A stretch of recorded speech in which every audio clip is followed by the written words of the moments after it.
નમસ્કાર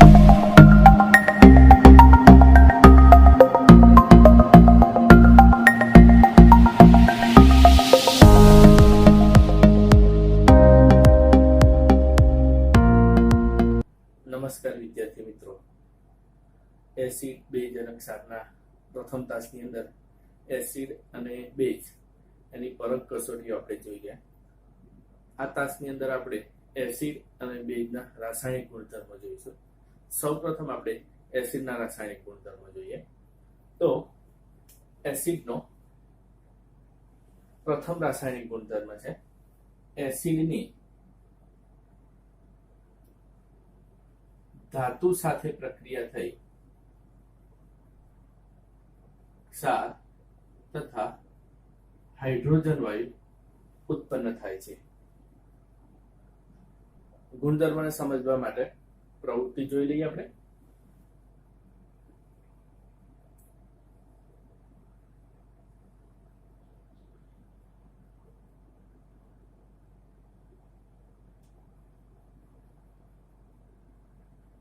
સ્ટેન્ડની અંદર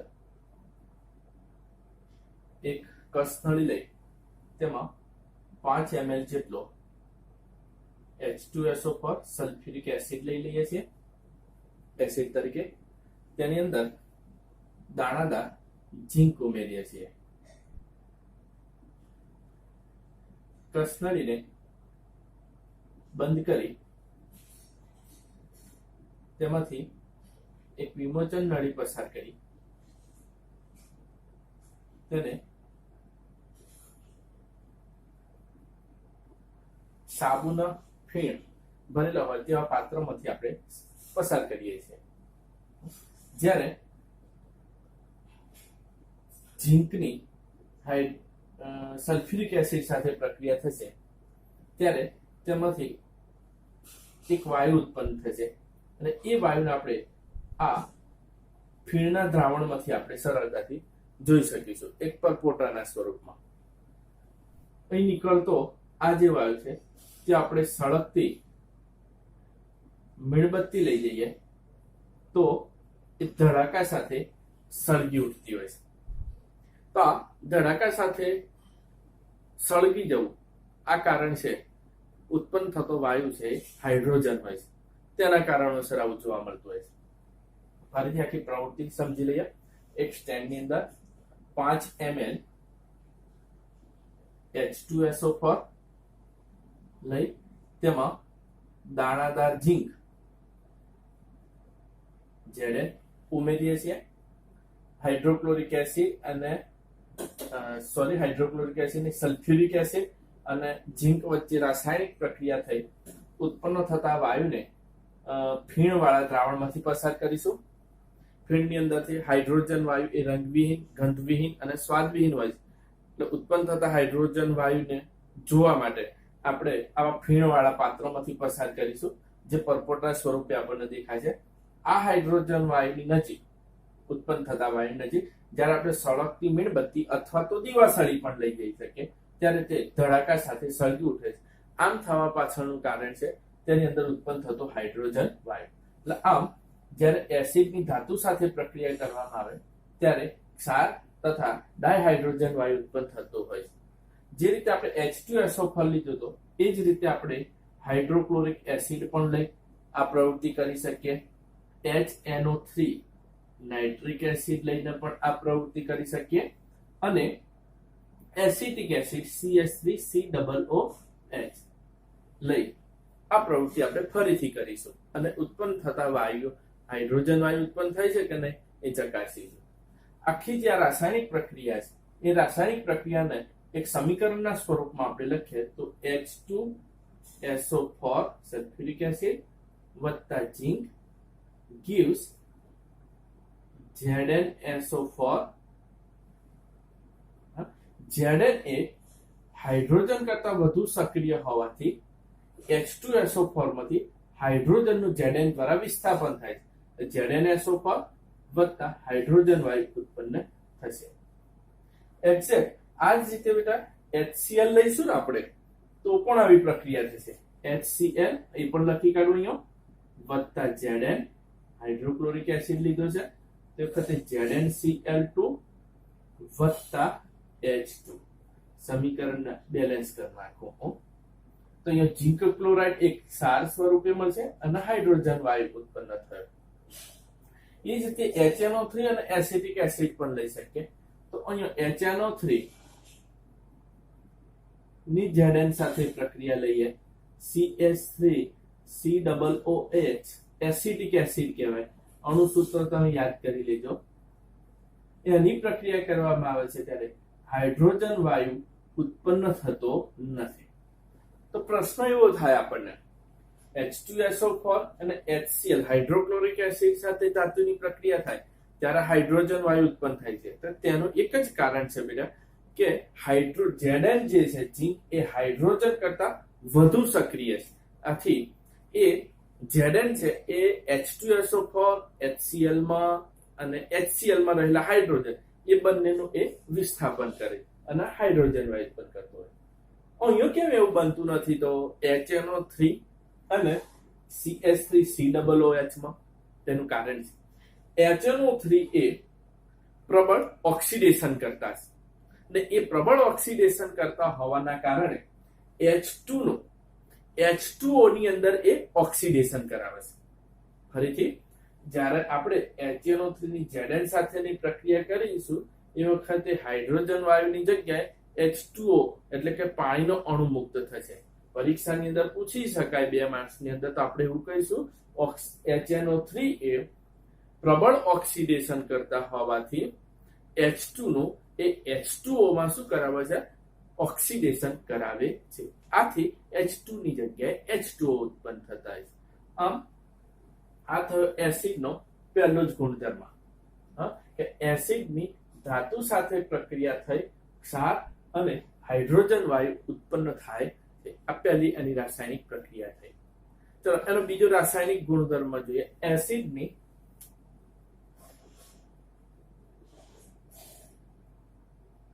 ધાતુ કાર્બોનેટ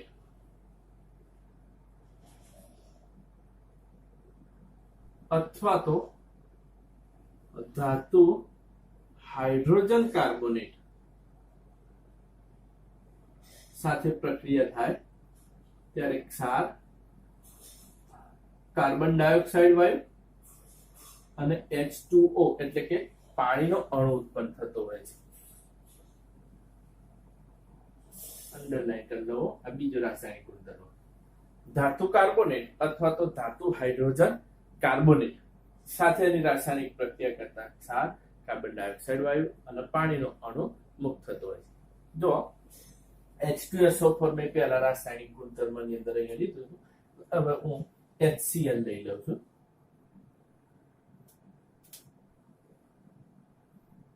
પ્રવૃત્તિ માટેની ગોઠવણી કરી નાખું અહીંયા.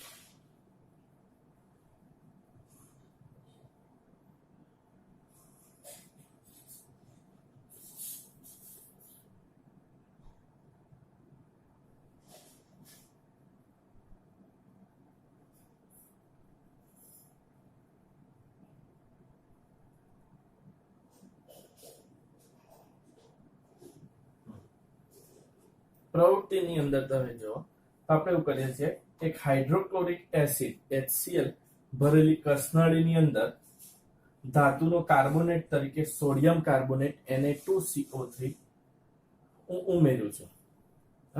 ધાતુ કાર્બોનેટ 0.5 ગ્રામ જેટલો લઈ લેવાનો Na2CO3 અને એની અંદર ઉમેરી કસનળીની અંદર તેમની વચ્ચે રાસાયણિક પ્રક્રિયા થઈ અને એક વાયુ ઉત્પન્ન થાય છે. ઉત્પન્ન થતો આ વાયુ બેટા કાર્બન ડાયોક્સાઇડ વાયુ હોય છે. આ કાર્બન ડાયોક્સાઇડ વાયુને આપણે કેલ્શિયમ હાઇડ્રોક્સાઇડ એટલે કે ચૂનાનું નિત્રિયું પાણી જેને કહેવાય અથવા ચૂનાનું પાણી પણ કહી શકાય તેની અંદર તેને પસાર કરવામાં આવે છે. અને જેવો કાર્બન ડાયોક્સાઇડ વાયુ CaOH ની અંદર આપણે પસાર કરીશું ત્યારે આ જે ચૂનાનું નિત્રિયું પાણી હતું એ પાણી દુધિયા રંગનું બની જશે.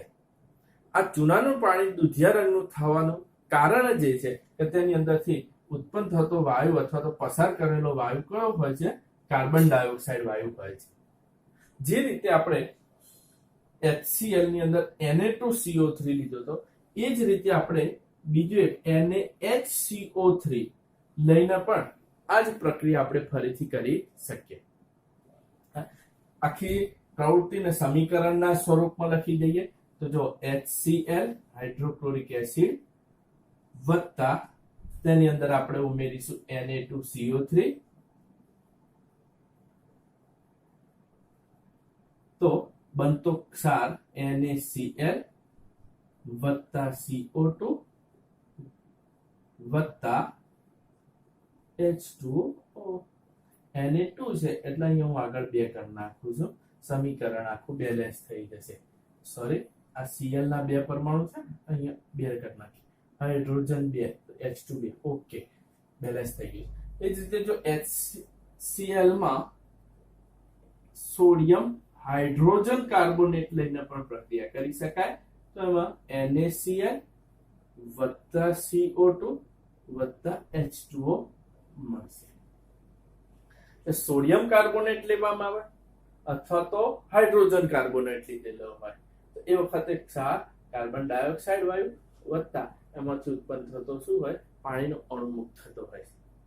આ જે CO2 છે એ પ્રક્રિયા કેવી થતી હશે આમાં તો એ પણ લખી દઈએ. જો આ જે CO2 હતો એ કેલ્શિયમ હાઇડ્રોક્સાઇડ સાથે સંયોજાય છે ત્યારે CaCO3 બનાવે છે, હા, કેલ્શિયમ કાર્બોનેટ બનાવી દેશે વત્તા H2O અને પાણીનો અણુ ઉત્પન્ન થતો હોય છે. ઓકે, આ જે છે એ સફેદ દૂધિયો અવક્ષેપ છે. આથી ચૂનાના નીચલા પાણીની અંદર કાર્બન ડાયોક્સાઇડ વાયુ પસાર કરતા તે દૂધિયા રંગનું બની જતું હોય છે. આ જે કેલ્શિયમ કાર્બોનેટ છે એ કુદરતી સ્વરૂપો કયા કયા છે તો ચૂનાના પથ્થરની અંદર હોય, આરસ પહાણ છે એની અંદર હોય, પરવાળા છે એની અંદર એ હોય શકે, શંખ અને ચીપલા છે તો તેની અંદર પણ આ કેલ્શિયમ કાર્બોનેટનું જ પડ આવેલું છે. હા, તો શંખ ચીપલા છે તેની અંદર આ કેલ્શિયમ કાર્બોનેટ આવેલું. આમ કુદરતી સ્વરૂપોની અંદર કેલ્શિયમ કાર્બોનેટ આપણને આ સ્વરૂપે જોવા મળતો હોય છે. એટલે ટૂંકો પ્રશ્ન આવો પૂછાય કે ભાઈ કેલ્શિયમ કાર્બોનેટ કુદરતમાં કયા સ્વરૂપે હોય છે તો ચૂનાના પથ્થરના સ્વરૂપમાં, આરસ પહાણના સ્વરૂપમાં, પરવાળાના સ્વરૂપમાં, શંખ ચીપલાના સ્વરૂપની અંદર, ચાક આવે છે તો એ સ્વરૂપની અંદર કેલ્શિયમ કાર્બોનેટ આપણને જોવા મળે છે. 2 રાસાયણિક ગુણધર્મો થઈ ગયા એસિડના. એસિડની ધાતુ સાથેની પ્રક્રિયા આ તો આપણે પહેલા પ્રકરણની અંદર પણ જોઈ ગયા હતા, ખબર હોય તો. ઝીંક ધાતુની એસિડ સાથેની પ્રક્રિયા તો આ એ જ વસ્તુ છે. ઓકે, તો ક્ષાર અને હાઇડ્રોજન વાયુ ઉત્પન્ન થાય પણ HNO3 સાથે હાઇડ્રોજન વાયુ મળતું નથી, એમાં H2O મળશે. ઓકે, એસિડની ધાતુ કાર્બોનેટ અથવા તો ધાતુ હાઇડ્રોજન કાર્બોનેટ સાથેની પ્રક્રિયા તો ક્ષાર કાર્બન ડાયોક્સાઇડ વાયુને H2O માં HCl ની અંદર Na2CO3 NaHCO3 આપણે લઈ શકીએ. ત્રીજો રાસાયણિક ગુણધર્મ છે એસિડની બેઝ સાથેની પ્રક્રિયા. તેમાં ક્ષાર વત્તા પાણી મળશે. આ જે પ્રક્રિયા છે એસિડની બેઝ સાથેની પ્રક્રિયા થઈ ક્ષાર અને પાણી મળવાની પ્રક્રિયા એને તટસ્થીકરણ પણ કહેતા હોય છે. તટસ્થીકરણ પ્રક્રિયા. ઉદાહરણ જોઈએ આપણે એના ઉપર તો એક કસનળીની અંદર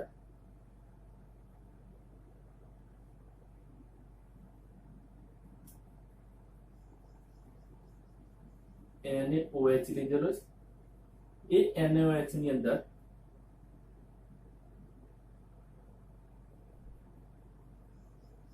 ડ્રોપર વડે ધીમે ધીમે ફિનોલ્ફથેલિન ઉમેરું છું. ફિનોલ્ફથેલિન લખો ને એટલે હું આ યાદ કરી જાઉં પાછો. એસિડ, બેઝ, ફિનોલ્ફથેલિનમાં ફીરા, ગીરા. ઓકે, NaOH એ બેઝ છે તો ફિનોલ્ફથેલિનમાં ગીરા એટલે ગુલાબી રંગ બનશે. તો જેવું NaOH માં ફિલોક્થેલિન ઉમેરીશું આપણે એટલે દ્રાવણનો રંગ ગુલાબી બની જશે. આ ગુલાબી રંગ બને. ત્યાર પછી જે દ્રાવણ મળ્યું, ગુલાબી રંગનું જે દ્રાવણ મળ્યું બેટા, એમાં આપણે ટીપે ટીપે હાઇડ્રોક્લોરિક એસિડ ઉમેરીએ છીએ, HCl ઉમેરીએ. HCl ગુલાબી રંગની અંદર ઉમેરતા એટલે NaOH બેઝ તો હતો જ, ફિનોક્થેલિન ઉમેર્યું એટલે એનો ગુલાબી રંગ થઈ ગયો. હવે એની અંદર HCl એસિડ ઉમેર્યું એટલે બેઝની એસિડ સાથે પ્રક્રિયા કહો કે એસિડની બેઝ સાથે એક જ થયું. જેવો HCl આપણે ટીપે ટીપે ટીપે ઉમેરીશું તેનો ગુલાબી રંગ દૂર થઈ જાય છે, દૂર થાય છે.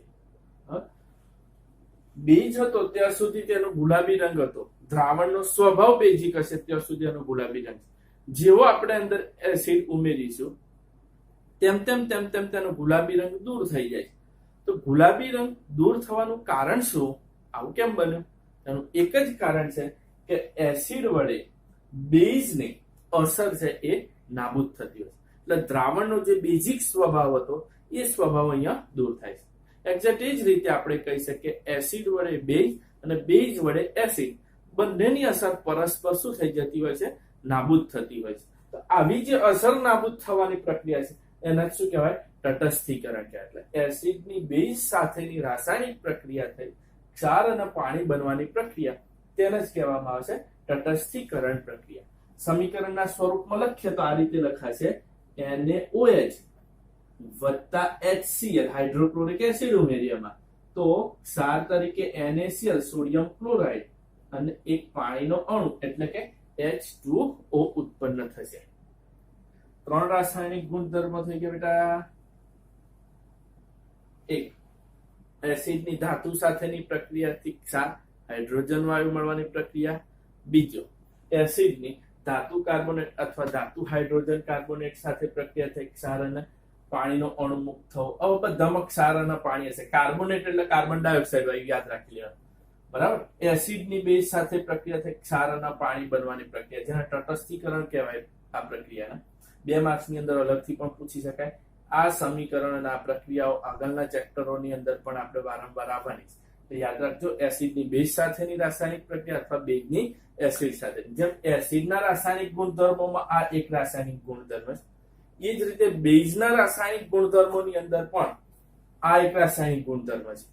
એટલે તમારે એસિડના 4 રાસાયણિક ગુણધર્મો છે બેટા પાઠ્યપુસ્તકમાં આપેલા, એમાંથી આ 3 જોઈ ગયા છે.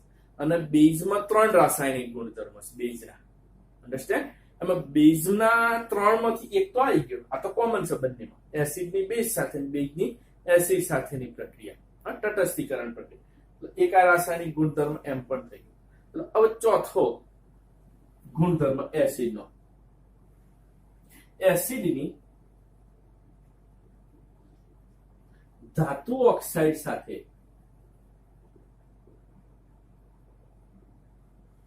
રાસાયણિક પ્રક્રિયા થાય ત્યારે એમાંથી પણ ક્ષાર અને પાણી મળતું હોય છે, H2O. પ્રવૃત્તિ જોઈએ આમાં. એક કાચના બીકરની અંદર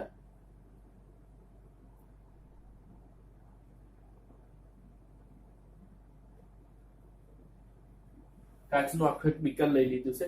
એ કાચના બીકરની અંદર આપણે CuO કોપર ઓક્સાઇડ લઈ લીધો.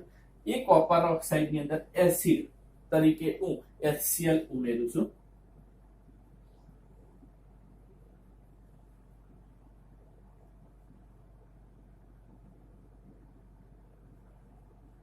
HCl ની અંદર ટીપે ટીપે ઉમેરી અને તેને હલાવતા જઈએ. કેલ્શિયમ ઓક્સાઇડના દ્રાવણમાં HCl હાઇડ્રોક્લોરિક એસિડ ઉમેરી તેને હલાવતા. કોપર ઓક્સાઇડ એ કાળો રંગ છે. જેવું HCl ઉમેરી તેને ધીરે ધીરે ધીરે હલાવીશું ત્યાર પછી તેનો જે રંગ છે એ વાદળી પડતો લીલો થઈ જશે. એમાંથી એનો રંગ થઈ જશે વાદળી પડતો લીલો રંગ એનો થઈ જશે.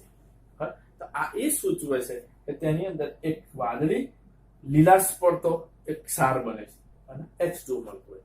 આખી જે પ્રક્રિયા છે એને આપણે લખી દઈએ તો આ રીતે લખાશે HCl એસિડ છે વત્તા કોપર ઓક્સાઇડ CuO ક્ષાર તરીકે CuCl2 કોપર 2 ક્લોરાઇડ પણ એને કહેવાતું હોય છે. એનો વાદળી લીલો રંગ છે, કોપર ઓક્સાઇડ નો કાળો રંગ હતો વત્તા H2O મળે છે. ટૂંકમાં ચોથો રાસાયણિક ગુણધર્મ થયો એસિડની ધાતુ ઓક્સાઇડ સાથે પ્રક્રિયા થઈ ક્ષાર અને પાણીનો અણુ મુક્ત થયો. આમ એસિડના આ રીતના 4 ગુણધર્મો છે. તમે આ યાદ રાખજો કેમ કે આના ઉપરથી જ આપણે બેઝના રાસાયણિક ગુણધર્મો યાદ રાખવાના. એસિડની ધાતુ સાથેની પ્રક્રિયા થી ક્ષાર અને હાઇડ્રોજન વાયુ મળે છે. એ જ રીતે આપણે શું લઈશું, બેઝની ધાતુ સાથેની પ્રક્રિયાથી પણ ક્ષાર અને હાઇડ્રોજન વાયુ ઉત્પન્ન થતો હોય છે. બેઝની ધાતુ કાર્બોનેટ હાઇડ્રોજન કાર્બોનેટ સાથે આવી કોઈ પ્રક્રિયા આપણે જોવાના નથી, પણ બેઝની એસિડ સાથેની રાસાયણિક પ્રક્રિયા એટલે આનો આ જ ગુણધર્મ આખો ફરીથી રિપીટ થશે. ઓકે.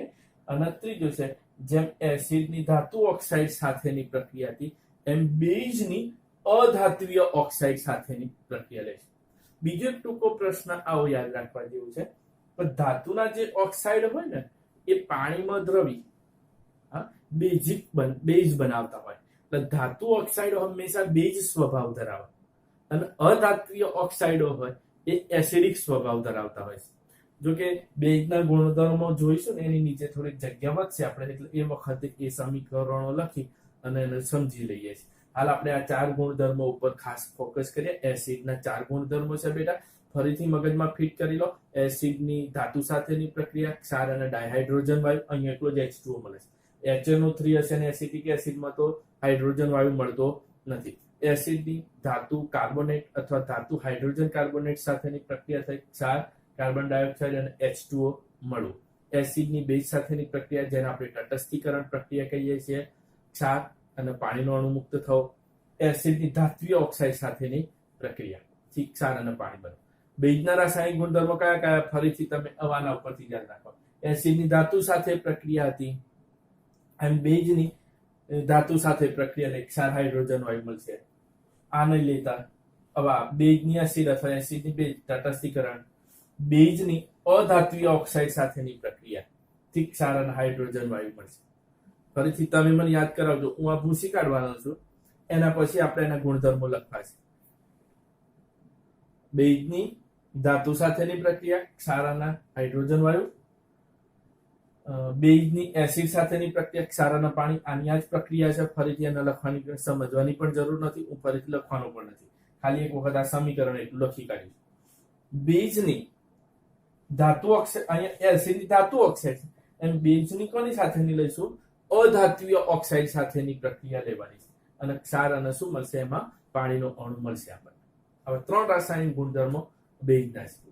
અધાત્વીય ઓક્સાઇડનો સ્વભાવ કેવો હોય, ધાત્વીય ઓક્સાઇડનો સ્વભાવ કેવો હોય છે, જોડે જોડે આપણે એ પણ જોઈ લઈશું. એસિડના રાસાયણિક ગુણધર્મને એક સાદા સમીકરણોના સ્વરૂપમાં લખી દઈએ તો આ 4 રાસાયણિક ગુણધર્મો હતા. એસિડની ધાતુ સાથે પ્રક્રિયા થાય ત્યારે ક્ષાર અને ડાયહાઇડ્રોજન વાયુ ઉત્પન્ન થશે. બીજું, એસિડની ધાતુ કાર્બોનેટ અથવા ધાતુ હાઇડ્રોજન કાર્બોનેટ સાથે પ્રક્રિયા કરીશું, ક્ષાર અને H2O પાણીનો અણુ ઉત્પન્ન થાય. એસિડની બેઝ સાથેની પ્રક્રિયા થઈ ક્ષાર અને પાણી બનવાની પ્રક્રિયા જેને આપણે તટસ્થીકરણ કહીશું. અને ચોથો, એસિડની ધાતુ ઓક્સાઇડ સાથેની પ્રક્રિયા થઈ ક્ષાર, ધાતુ કાર્બોનેટ લીધું હતું ને બેટા, તેમાં કાર્બન ડાયોક્સાઇડ વાયુ ઉત્પન્ન કરી લેવાનું CO2. ઓકે.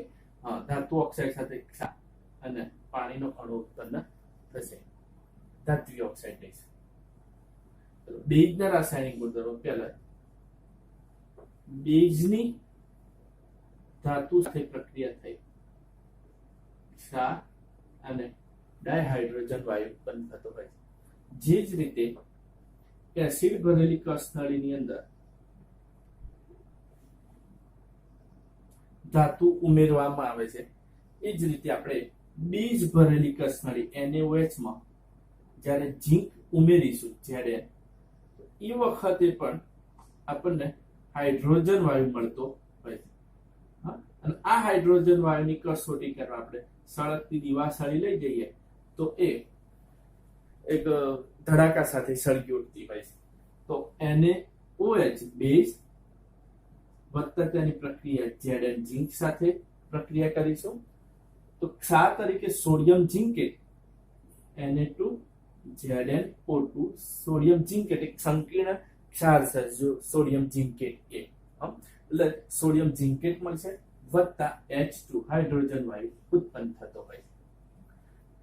એ જ રીતે બીજો બેઝની એસિડ સાથેની પ્રક્રિયાથી ક્ષાર અને H2O પાણીનો અણુ ઉત્પન્ન થતો હોય. એમાં સમીકરણ લખવું હોય તો આપણે NaOH વત્તા એસિડ તરીકે HCl લખી કાઢો તો ક્ષાર NaCl વત્તા H2O મળે, જે ઉપર પણ એસિડના રાસાયણિક ગુણધર્મોની અંદર આપણે જોઈ ગયા છીએ. ત્રીજું છે બેઝની અધાત્વીય ઓક્સાઇડ. જેમ એસિડમાં ધાત્વીય ઓક્સાઇડ એમ અહીંયા અધાત્વીય ઓક્સાઇડ સાથે પ્રક્રિયા કરવામાં પ્રત્યેક ક્ષાર અને પાણીનો અણુ વત્તા H2O ઉત્પન્ન થતા હોય છે. બેઝ તરીકે NaOH લઈ લઈએ અને અધાત્વીય એટલે કાર્બન અધાતુ એનો ઓક્સાઇડ CO2 લઈ લો. એટલે NaOH ના દ્રાવણમાંથી કાર્બન ડાયોક્સાઇડ વાયુ આપણે પસાર કરીએ CO2 તે વખતે ક્ષાર તરીકે Na2CO3 સોડિયમ કાર્બોનેટ વત્તા H2O મળશે. સમીકરણને બેલેન્સ કરો. Na2 છે તો અહીંયા 2 મૂકી દઉં છું, લગભગ બેલેન્સ હવે થઈ જશે. 3 ઓક્સિજનના 3 ને 4 બેલેન્સ થઈ ગયા. તમે જોઈ લેજો બંને બાજુએ.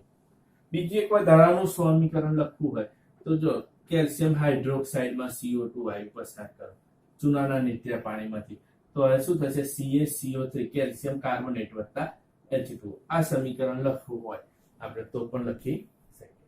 હું તમને આ કહેતો હતો બેટા કે ધાત્વીય ઓક્સાઇડ અને અધાત્વીય ઓક્સાઇડોના સ્વભાવ કેવા હોય છે. તો જે ધાત્વીય ઓક્સાઇડ હોય ને એ પાણીમાં દ્રવાય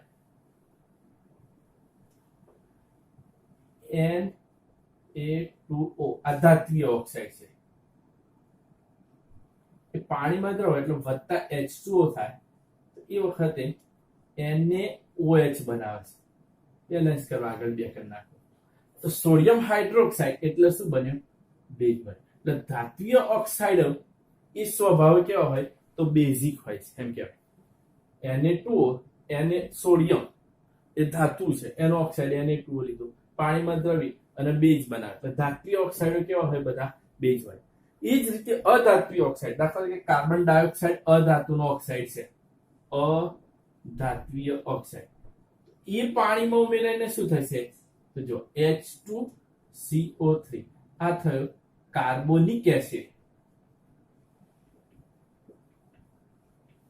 એસિડ બન્યો. જેમ ધાતુ ઓક્સાઇડ